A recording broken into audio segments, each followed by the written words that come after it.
Hello beautiful souls. मेरा नाम रीना, आपकी दोस्त, और स्वागत है आप सभी का मेरे चैनल पर्पल सेंस पर। First of all, I would like to thank you all for appreciating me and giving me so much of love and response. And I'm really feeling so good that I had no idea कि आप लोग मुझे इतना प्यार देंगे और आपको सच में इन सब चीज़ों को जो मैं आपको छोटी छोटी चीज़ें बता रही हूँ अपनी लाइफ के एक्सपीरियंसेस से, आप उन सब चीज़ों को एक्चुअली वैल्यू करेंगे। आई बिलीव कि जो भी ये सब हम कर रहे हैं और जैसे हमने अब जर्नी स्टार्ट की है, अगर उसमें मैं थोड़ी सी भी आपकी कहीं हेल्प कर पाऊँ या मैं आपके साथ खड़ी रह पाऊँ, मैं अपने आप को बहुत खुश नसीब मानूंगी। और इसीलिए मैंने ये एक छोटा सा कदम उठाया है और मैं चाहती हूँ कि हम साथ में चल के अपने अपने आप को सब लोग आपस में मिलकर लाइक अ फैमिली आगे बढ़ें और एक दूसरे को अच्छा सा सपोर्ट सिस्टम प्रोवाइड करें।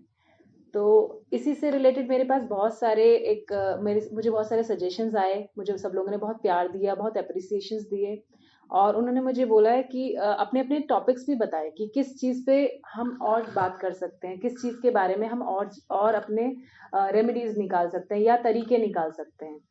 तो एक ऐसा टॉपिक जो मुझे आज मिला जिसपे मुझे लगा कि हमें आगे बात करनी चाहिए या उसके बारे में मुझे आपको थोड़ा सा बताना चाहिए, क्योंकि ये हर किसी की कॉमन प्रॉब्लम है और ये बहुत ही अर्ली स्टेज पे स्टार्ट हो जाती है, बट अगर हम उसको टाइम से कंट्रोल नहीं करेंगे तो वो बहुत आगे जा करके एक बड़ा रूप ले लेती है और जो बहुत बहुत सारे केसेस में वो डिजास्टर भी आ जाता है बहुत तरीके से।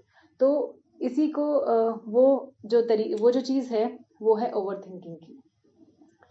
ओवर थिंकिंग हम सभी करते हैं और over thinking is kind of a thing जिसको बेसिकली ओवर थिंकिंग है क्या? ओवर थिंकिंग है एक ऐसा अननोन फियर जिस चीज के बारे में हमें पता ही नहीं है। आज की जो सिचुएशन है उस सिचुएशन से एक और सिचुएशन क्रिएट होने वाली है, अभी हुई नहीं है, अभी होने वाली है, और उसको कैसे कहाँ क्या होगा क्या हो सकता है, हम ओवर थिंक कर लेते हैं उस सब चीजों, और ओवर थिंक करते करते वो इतनी एग्जैजरेटेड स्टेट पे ले आते हैं कि हमें मालूम ही नहीं पड़ता कि हमने एक जो कोई प्रॉब्लम कभी भी थी नहीं, हमने उसको अपने सिर के ऊपर बहुत बड़ा एक प्रेशर पे क्रिएट कर लिया। कहते हैं ना, राई का या तिल का ताड़ बनाना, ये हम ओवर थिंकिंग के थ्रू बहुत इजीली कर सकते हैं। बट ओवर थिंकिंग को के से हम बचे कैसे? बेसिकली ओवर थिंकिंग से हम कैसे अपने आप को दूर रखें? क्योंकि सबको पता है कि सभी बोलते हैं कि ज्यादा सोचने की जरूरत नहीं, जैसा होगा देखा जाएगा। एक्चुअली जैसा होगा देखा जाएगा भी, और इसमें एक और चीज भी है कि आप ओवर थिंकिंग कर रहे हो तो उसमें आपको कैसे, आपको पॉजिटिवली थिंक कर लो, ओवर थिंक कर लो, कोई प्रॉब्लम नहीं है, but not negative. Positive over thinking आपको कोई अच्छे रिजल्ट दे सकती है, नेगेटिव ओवर थिंकिंग नहीं दे पाएगी। मैं ये सभी जानते हैं, तो इस चीज को मैं ज्यादा मुझे लगता है डिस्क्राइब करने की जरूरत नहीं है कि ओवर थिंकिंग क्या है कैसे है। बट हाँ, मैं अपने छोटे से शॉर्ट वीडियोस में आपको ये बताना चाहूंगी कि हम उससे अपने आप को बचा कैसे सकते हैं, हम उससे निकल कैसे सकते हैं। बहुत छोटे छोटे स्टेप्स होते हैं और हम उसमें से निकलने के लिए बेसिकली हर रेमेडीज या हर किसी चीज के लिए, कोई भी टेक्निक के लिए, अगर हम उसको स्टेप बाय स्टेप फॉलो करेंगे तो हम फिर भी कहीं ना कहीं कुछ कर पाएंगे। नॉर्मली हमें सबको पता है ओवर थिंकिंग ना करने के लिए के हमें क्या करना होता है। सब बोलते हैं कि मेडिटेशन करो, योगा करो, वॉक करने जाओ, दोस्तों से मिलो। ये सब बड़ी कॉमन बातें हैं, हमें पता है सभी को ये करना चाहिए अगर ओवर थिंकिंग करने की आदत है या किसी सिचुएशन में हम स्पेसिफिकली ये कर रहे हैं। तो सब बोलते हैं अपना मूड चेंज कर लो, ऐसा कर लो, वैसा कर लो। ये सिर्फ एक बड़ा ही कॉमन सा फैक्ट है जो हर किसी को पता है। बट कैसे कर लो? क्या आप जब उस स्टेट ऑफ माइंड में होते हो तो आप क्या उस सिचुएशन को कंट्रोल कर पाते हो? क्या आपने अपने थॉट्स को कंट्रोल कर पाते हो? आई थिंक बहुत सारे लोग नहीं कर पाते। ठीक है, कर पाते हैं तो बहुत अच्छी बात है, लेकिन ज्यादातर प्रतिशत उन लोगों का है जो नहीं कर पाते। तो हमें एक स्टेप बाय स्टेप कैसे हम उस चीज को अपने कंट्रोल में कर सकते हैं, which I am going to tell you. देखिए, बहुत ही सिंपल चीजें हैं, 3 स्टेप्स पे हमें फॉलो करना है और उसके बाद में कुछ और चीजें जो हमें अप्लाई करनी है अपनी लाइफ में। वन, सबसे पहले ओवरथिंक के जब हम स्टार्ट करते हैं किसी भी सिचुएशन को लेके, सबसे पहले हम उसमें क्या बोलेंगे, हमारा बेसिकली डिफाइन करेंगे हम उसको कि ओवर थिंकिंग हो क्यों रही है। एनालाइज कीजिए सिचुएशन को कि ओवर थिंकिंग करने का प्रोसेस स्टार्ट कहाँ से हुआ, रूट कॉज क्या है। ठीक है ना? आप मैं अगर आपको बोलूं, आप लिख करके एक फ्लो चार्ट के थ्रू अगर करोगे ना, आप थोड़ी चीजों को बेटर अपना एनालाइज कर पाओगे। तो आप उसको बेशक अगर आप लिखना चाहते हो तो लिख लीजिए। ठीक है, आपका वो रूट कॉज क्या है एनालाइज कर लीजिए कि किस वजह से वो चीज स्टार्ट हुई थी। जब आप वो एनालाइज करोगे उसमें आपके इफ बट और क्या चीजें अच्छी थी और क्या आपके एंड पे हो, क्या दूसरे के एंड पे हो, आप उनका भी एक कॉलम ऑफ लिस्ट बना सकते हैं। ठीक है, सेकंड गो में अगर हम जाते हैं, हम उसको क्या करेंगे, हम जो सिचुएशन की वजह से ओवर थिंकिंग हो रही है ना, उसको हम रिक्रिएट करेंगे। रिक्रिएट करने के लिए कि जब जो जहां पर वो चीजें स्टार्ट होनी शुरू हुई, उसमें हमने क्या किया, क्या किसने बोला, किसके थ्रू क्या डायलॉग आया, या किसने किस तरीके की बात की, इससे किसको क्या इफेक्ट हुए, या आपने भी क्या, आपका क्या एक्शन था, क्या आपने चीजों को किस तरीके से लिया, वो भी आप उस चीज को एनालाइज कीजिए। ठीक है, सेकेंड स्टेप हमारा ये है। ठीक है, third one is movement. Basically movement is something जो उससे एक्चुअली में आपको निकाल के ले जाएगा। देखो, आप जब तक दो स्टेप पे पहुंचोगे, पहला आपको आपको डिफाइन करना है, आपको उसको एनालाइज करना है कि किस वजह से वो स्टार्ट हुआ। दूसरा स्टेप क्या है, दूसरा स्टेप है हमारा, उसको हम रिक्रिएट कर रहे हैं। रिक्रिएट हमारे को ओवरऑल सिचुएशन की और थोड़ा दूसरे के बॉक्स में बैठ करके रिक्रिएट करेंगे कि वो अगर उसकी जगह होता तो मेरा क्या सिनेरियो होता। ठीक है, वो हो गया। तीसरा हमारा जो आता है, हम मूवमेंट। अब ये दोनों चीजों से कहीं तक हम एनालाइज कर पाएंगे कि ओके सिचुएशन एक्चुअली थी क्या और कहाँ तक पहुंची, कैसे पहुंची, क्या हुआ। थर्ड, जब आप किसी भी तरीके कोई भी आप उस पर नहीं जा रहे हो, तब आप कहाँ क्या करोगे, मूवमेंट करोगे, वहां से निकल जाओगे। बेसिकली निकल जाओगे, या फिर आप अपना जो ओवरऑल जो आपका एक्शंस है उनको किसी और तरफ शिफ्ट कर लेंगे। ठीक है, ये तो बेसिक सा लेआउट है बेसिकली ओवर थिंकिंग से निकलने के लिए। ठीक है, अब उनको हम इजी स्टेप से कैसे करेंगे। फर्स्ट ऑफ ऑल, जब भी कोई एक ऐसा आपके पास थॉट आता है जिसको आप बहुत ओवर थॉट करने लगते हो, ओवर थिंक करने लगते हो, ठीक है, उस केस में जब पहली चीज हमेशा याद रखिएगा जो आपको करनी है, अपनी ब्रीदिंग, जो आपकी ब्रीदिंग प्रोसेस है ना, उसको थोड़ा डाइवर्ट कर लीजिए। कैसे डाइवर्ट करेंगे, हम नॉर्मली ब्रीदिंग करते हैं, सांस मुंह से लेते हैं, नाक से लेते हैं। आप अपनी ब्रीदिंग अपना स्टमक से, ठीक है, आपका नेवल, आपका जो नाभि का केंद्र है ना, वहां से स्टार्ट कर दीजिए। आप अपना उस समय सोचने के समय में, जब आप बहुत सोच रहे हो, आप याद कर लो, आपको ध्यान रियलाइज हो जाता है कि मैं थोड़ा ज्यादा सोच रही हूँ इस चीज के बारे में, सोच रहा हूँ इस चीज के बारे में, आप अपना नाभि सेंटर पे अपना आप अटेंशन ले और अपना ब्रीदिंग प्रोसेस वहां से स्टार्ट कर दीजिए। जैसे बच्चा होता है ना, छोटा सा बच्चा, कभी आपने देखा बच्चे को नाक से सांस लेते हुए या मुंह से सांस लेते हुए।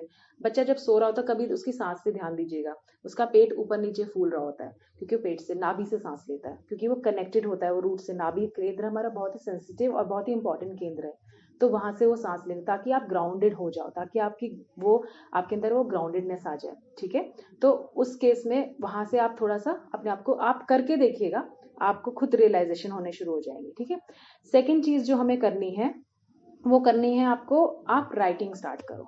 ठीक है, राइटिंग कैसे स्टार्ट करोगे, किसी भी फॉर्म में आप स्टार्ट कर सकते हो। आप पेपर पे राइट करना शुरू कर दो, आपके जो थॉट प्रोसेस, क्योंकि जब भी हम राइटिंग करते हैं ना, आपकी जो भी फीलिंग्स है ना, उनको लिखना शुरू कर लीजिए। जब हम राइटिंग करते हैं, हम सोचते हैं तो ना बहुत वर्स देन वर्स सोच सकते हैं, कुछ भी बहुत ही बुरा सोच सकते हैं। लेकिन जब हम लिखने पे आते हैं ना, चलो आपको कुछ खराब भी आ रहा है, आप लिखने पे आते हैं ना जब, तो आप उतना बुरा लिख नहीं पाते हो। बेसिकली ये फैक्ट है, ये कोई भी इतना बुरा लिख नहीं पाता जितना कि हम एक्सट्रीम में सोच सकते हैं। तो राइटिंग के लिए क्या करें, एक कोई भी छोटी सी नोटबुक, पेजेस या कुछ भी, और ऐसी कुछ हम एक अपने लिए अपनी सेल्फ क्रिएटेड डायरी या कुछ भी इस तरीके का हम क्रिएट कर सकते हैं, जिससे हम खुद को कनेक्टेड फील करें।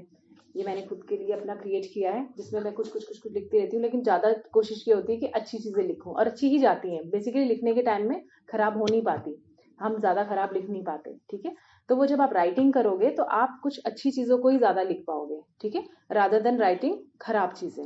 ओके, देन हम क्या करेंगे, तीसरी चीज जो हम करते हैं, वो हम करते हैं अपना, अच्छा एक और चीज है कि जो राइटिंग में हम करेंगे, वो हम अपनी राइटिंग को एटलीस्ट 21 डेज तक कंटिन्यू करेंगे। देखिए, किसी भी हैबिट को क्रिएट करने के लिए, किसी को भी चीज को हैबिट में लाने के लिए हमें 21 डेज लगता है।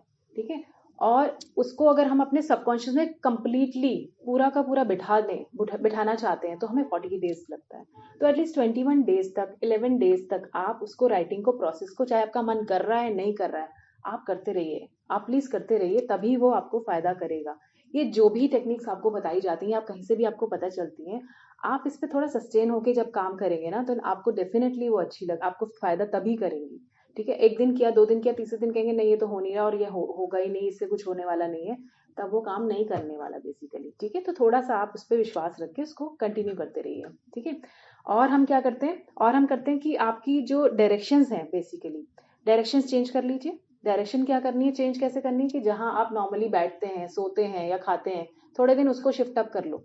वो हम जो एक गोल सर्कल में स्पेसिफिकली बैठ रहे हैं, उसको थोड़ा सा चेंज कर लो। वो एनर्जी शिफ्ट जो है ना, वो आपको डेफिनेटली आपका थॉट प्रोसेस को चेंज करने में हेल्प करती है.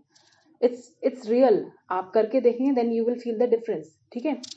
और ये जो शिफ्ट्स हैं, इनको आप कोई ऐसा, कोई अगेन मैं बोलती हूँ, कोई रिजिडिटी की फॉलो करने की कोई जरूरत नहीं. किसी तरीके की कोई भी आप परेशानियों पे डालने की, आप मैं ऐसे शिफ्ट करूँ, ये आज का मुहूर्त कौन सा है, आज का कुछ नहीं सोचना. प्रॉब्लम जब है तब आपने अपनी रेमेडी स्टार्ट कर देनी है. आपकी प्रॉब्लम का सोल्यूशन तभी मिलेगा. हम उसका टाइम मुहूर्त कुछ नहीं देखना है, कुछ भी चीजों के ऊपर ज्यादा फोकस और सोचना नहीं है. ओनली थिंग इज आपको ठीक होना है और आपको अपनी चीजों को ठीक करना है. वो उसका कोई टाइम मुहूर्त होता नहीं है बेसिकली. ठीक है. और जो हमारी जो और एक और जो सबसे इम्पोर्टेंट चीज है, थोड़ा जल्दी सोना पड़ेगा. ठीक है. Sleep early. तो वहाँ क्योंकि हमारा ज्यादा थॉट प्रोसेस कब होता है, सबसे ज्यादा ओवरथिंकिंग कब होता है, रात को होती है, सोने के टाइम पे होती है. तो अगर हम थोड़ा जल्दी सोएंगे, तो थोड़ा जल्दी उठेंगे, तो हमारा रूटीन और सर्कल जो है वो बहुत अच्छा से हमारा सेटअप हो जाएगा. तो ये बहुत ही छोटी सी चीज है. ठीक है. जिसे आप इजीली कर सकते हैं. ओवर थिंकिंग से आप बिल्कुल कंप्लीटली बाहर आ जाते हैं इस सब करने से. मैंने खुद एक्सपीरियंस किया है कि जब भी इन सब चीजों को अप्लाई कर लेते हैं, तो आपको एक्चुअल में फायदा होता है. ठीक है. तो आप करके देखिए अगेन. और जैसे आपको, शायद मुझे लगता है, आप जिस तरीके की रेमेडीज आप कर रहे हैं, जैसे मैं आपको बता रही हूँ, आप उनको फॉलो कर रहे हो और आपको हेल्पफुल भी आप लग रहा है कि आपको ये बहुत अच्छी चीजें हैं, बड़ी सिंपल और एकदम इंस्टेंट असर करने वाली चीजें हैं. तो ये भी वैसे ही है.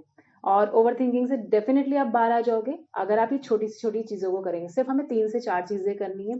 क्या करनी है हमको अपनी डायरेक्शन चेंज करनी है. सबसे पहली चीज करनी है हमारे को अपनी ब्रीदिंग आपको उसी समय इंस्टेंटली, अभी भी अगर आपको सोचने लगे है ना, तो आप करके देख लो, आपको अभी के अभी फायदा हो जाएगा. ठीक है.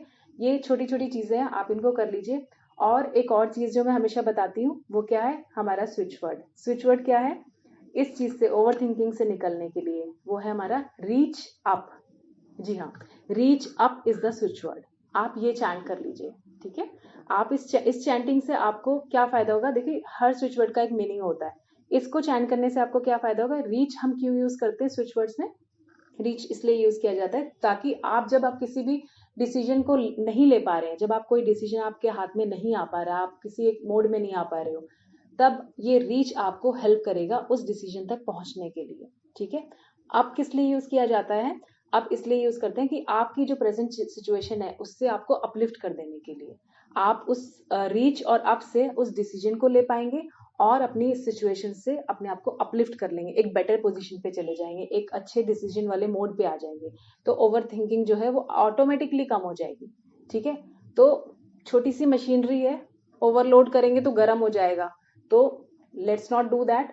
Instead we should apply and we should use these techniques which will definitely help us. I wish and hope कि आपको ये रेमेडी भी आपको बहुत पसंद आएगी.